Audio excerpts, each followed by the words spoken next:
So at the NATO summit, yes, they have made that commitment to increase defence spending. The NATO partners up to 5%. 5% of their national earnings will go on defence, or at least that's the pledge.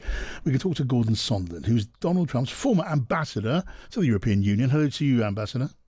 Hi, John. How are you? Well, thank you for joining us.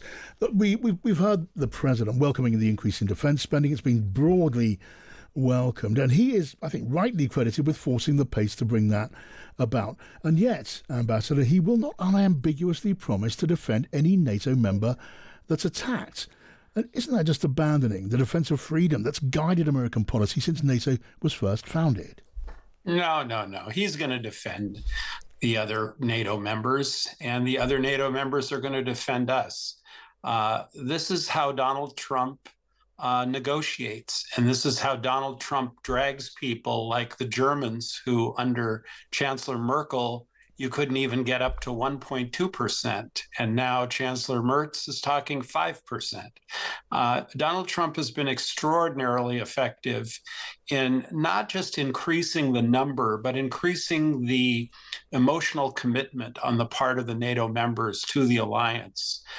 He mentioned at his press conference today that he was sitting around the table with His Majesty, the King of the Netherlands, and Mark Rutte and others, and they were all speaking passionately about defending their countries. And he said he's never heard anything like that. So I think he's been very effective, John. Oh, yeah, and no dispute. It's generally accepted, isn't it, that the increase in NATO members spending on defence pledge, that has a lot to do with pressure from President Trump. But on that basic obligation under the NATO treaty of mutual defence, which has always been taken, hasn't it, to mean that if a NATO member is attacked, it's an attack on all members. Everyone would stand in support and defence of that NATO member.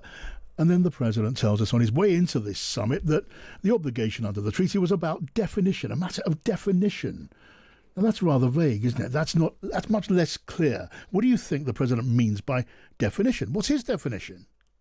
It doesn't mean anything other than do your part in terms of the both financial and moral commitment to the alliance. Don't always look at the United States to do it all. And using Spain as an example, he browbeat a reporter from Spanish television during the press conference today about her country being terrible and awful because they're not paying their share. But you and I both know, John, if Spain were attacked, and by the way, Spain would not be attacked, in a vacuum. Spain would be part of an attack by Russia on all of Europe. And of course, the United States is going to do its part under Article 5. I wouldn't pay the slightest bit of attention to him, but he really gets a rise out of people and really gets a rise out of the media when he says things like that. Yeah, well, do forgive us, Gordon, if we do pay attention from time to time to what the President of the United States has to say.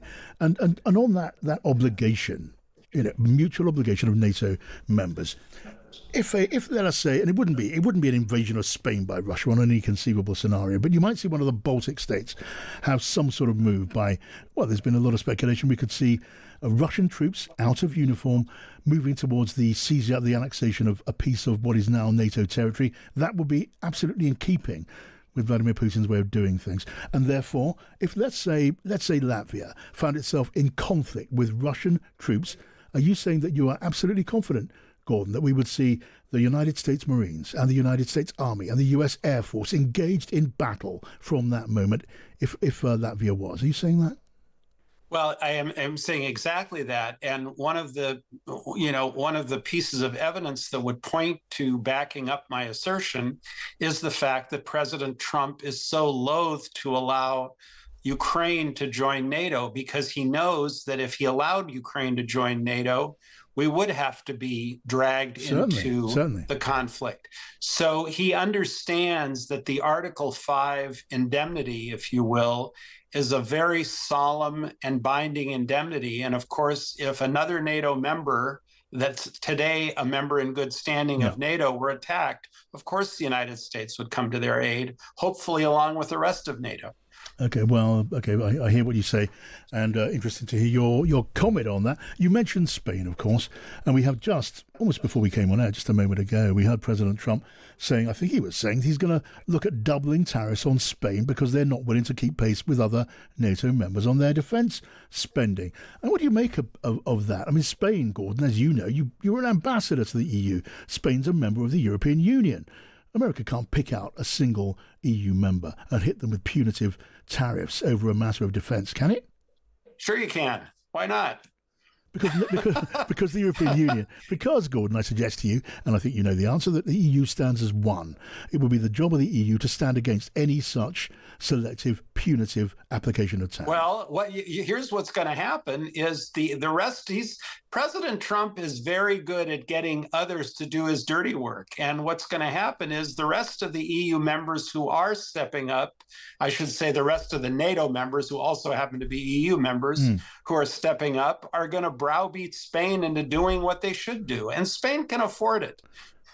Yeah, I'm not sure. I'm not sure Spain would feel it that way, or necessarily that the other members of NATO of the European Union could or would do that. Listen, John. The first round of this, which occurred under Secretary General Stoltenberg, during Trump's first term, there was a lot of hand-wringing over Trump's sort of in-your-face style with the NATO members, where he looked at Merkel and told her she was a deadbeat, essentially. I'm not quoting, I'm paraphrasing.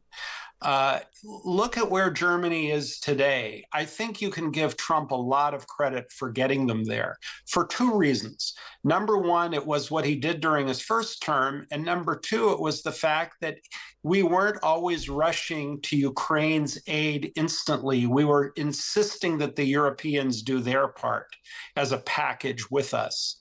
And that's what's brought a lot of armchair states within the European Union to the table. They can't sit and watch the show on television anymore. They've got to be part of the show themselves. Yeah, and in all fairness, the German leader, Friedrich Merz, has credited President Trump with bringing about the results of an extra spending commitment that we've seen today at the Hague. Can I just switch our attention for a moment to the Middle East and Iran? We heard President Trump say earlier on that he was convinced, he had no doubt, that the nuclear capabilities of Iran had been obliterated by the heavy bombing the other day. And this, despite the fact that the United States Defense Department has a report, which we've now been told about, which said that the nuclear site suffered moderate to severe damage. And Pete Hegseth, the Defense Secretary, backed that up. So the Department of Defense doesn't know the extent of the damage. How can President Trump say he does know that it's been obliterated? Well, again, I think some of that is hyperbole when you say obliterated. I think a lot of damage was done. I think all of the reports, both the conservative and the more aggressive reports, agree on that. Until there's a formal BDA, a bomb damage assessment, no one will really know for sure. But I can tell you the Israelis have such good intelligence inside of Iran, as you could see by the way they prosecuted their campaign. I would imagine it's only going to be literally a few more days, perhaps a week or two, before there is intelligence that filters its way through the Israelis to the United States that will give us a far more definitive idea. In any event, you cannot bomb nuclear technology out of someone's mind. Even though they did kill a dozen or so of the top nuclear scientists, they clearly disrupted the program. And so I think the nuclear threat is always there, but I think this has really slowed it down. But more importantly, what it's done is, you notice what Trump did. He punched Iran in the nose. And then when they fell down, instead of, standing on them, he said, okay, let me help you up and let's make a peace deal. Enough of this already. And he did the same to Netanyahu. Basically, Netanyahu wanted to continue on for whatever the last 10 or 12 hours of his allotted time before the ceasefire kicked in. And Trump said, knock it off, Bibi. I did you a huge favor. Work with me on this peace deal. And Netanyahu dutifully turned his planes around and stopped bombing Iran. So I think they're on the right track here, John. Okay, and just lastly and briefly, if you're right, and the nuclear ambitions of Iran have been set back, though not necessarily destroyed, and they may revive at some point. Does Donald Trump now deserve the Nobel Peace Prize? Well, if the standard is the Barack Obama standard, he should have been given the Nobel Peace Prize for the Abraham Accords alone.